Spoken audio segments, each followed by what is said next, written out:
沙漠玫瑰养不好，养它不能做6件事，否则烂根、烂叶，永远不开花。你养的沙漠玫瑰有没有只长叶不开花？有没有根茎越来越细、越来越高？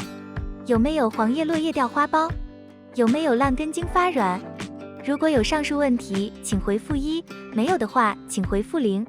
沙漠玫瑰品种繁多，有开重瓣花的，有开单瓣花的，好多人都喜欢养它。听别人说沙漠玫瑰非常好养，所以也买来几盆放在家里养。结果养着养着，发现黄叶、烂根、不开花，这是什么原因呢？大家好，这里是花花世界的频道。花花干啥啥不行，养多肉第2名。沙漠玫瑰它虽然好养，但是有4件事，您做了以后就会引起烂根、烂叶、不开花。到底是哪6件事呢？一起来看看吧。不要以为都是过分的事情，都是日常养护中经常容易犯的错误，只是10个人中有9个人没意识到而已。所以看完本期内容，相信你会恍然大悟。1. 不能放阴暗处。沙漠玫瑰，我们听名字就应该知道，它是属于在沙漠中的植物，它必须要见充足的光照。想要长得好，光照不能少，如果缺光，它会徒长；如果缺光，它会不开花。所以我们养沙漠玫瑰不能放到阴暗的地方，而且要放到一个全日照的地方，1年4季都是如此，这样才能够保证它长势良好，根系发达，花能够不断的往外冒。2. 不能不通风。沙漠玫瑰有一个粗的主干，它根系非常的粗，毛细根并不是很多。在家中养的话，一定要保证环境的通风度。如果通风不好，即使土壤透气性再好，也会出现淤烂根的问题。所以它是非常怕长时间潮湿的。养护的时候，尽量放到一个通风好的位置。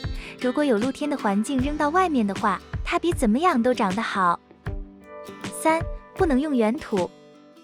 您去买沙漠玫瑰，您会发现沙漠玫瑰大部分都是直接用煤渣栽培的，根本没有人用原土栽培。但是好多花友刚刚开始接触养花，看到沙漠玫瑰开花漂亮，买回来以后栽培的时候会选择直接用原土栽培，这是最大的一个错误，千万不要去犯。因为它的根没有多少毛细根，都是非常粗的根，它必须要在一个快速见干见湿的土壤环境中才能够长得好。一般在家庭中栽培，要选择用颗粒占70%以上的土壤，比如我们用点煤渣、火山岩、红彩石都是可以的，剩下的您可以调配上一些草炭土、腐叶土，这样就能够保证土壤的透气透水性，土壤才能够快速的干，到时候根系就不会出问题了，根本就不会出现烂根的情况。但是土壤透气也要保证用小盆，千万不要用大盆。4. 浇水不能太多。沙漠玫瑰它自己有一个非常粗大的肚子，它的茎里边含水量非常的大，能够储存很多的水分和养分。它的根也是非常粗的，全部都是粗根，没有毛细根，所以我们千万不能浇水太多。如果您浇水频率太高，土壤一直湿，它的根会烂，根在土壤当中腐烂了却没有发现，它的就会逐渐的往上蔓延，等烂到茎上的时候，等发现的时候再救治的话，救活的可能性就不大了。那么应该怎么给它浇水呢？让它盆是彻底的干，这个时候不要给它浇水，我们可以用手去捏一下靠近土面的主干，如果轻微发软了，证明盆土已经干得差不多了，它的根系也已经失水了，这个时候我们直接给它浇透水就行了，这样就不会出现烂根以及干根的情况。5. 温度不能低。沙漠玫瑰它是一种典型的喜高温的植物，好多人在家中养，到了冬天以后会发现叶片发黄脱落了，严重的整个植株一捏变软了，化水了，就是由于温度低所导致的。沙漠玫瑰温度在10度左右的时候就会黄叶落叶，低于10度以后很容易出现冻伤以及烂根的情况。所以如果你想要养沙漠玫瑰，可以，但是要保证室内的温度不能低于10度，最好保证温度在15度以上才能够正常的生长。如果达不到这个条件，到了冬天大部分都会彻底的死掉。6. 不能太久不施肥。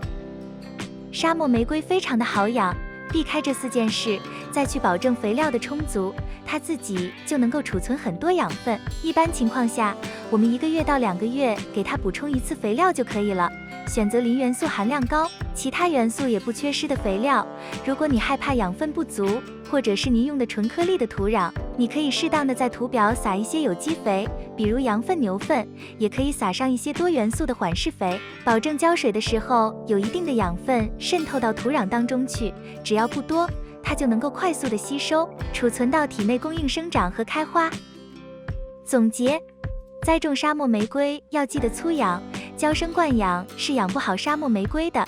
它不要频繁的照顾，无论是施肥还是浇水都要控制量，不能太多。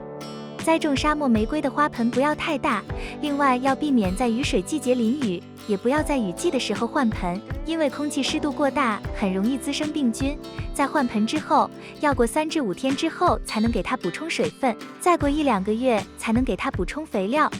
沙漠玫瑰其实并不难养，避免这6件事，您养的沙漠玫瑰在您家里1年4季都能够开花，而且它在开花的同时，底下的主干会不断的变粗，枝条上会不断的冒侧芽，越养越大，越大开花越多。你在养护中还遇到过哪些问题呢？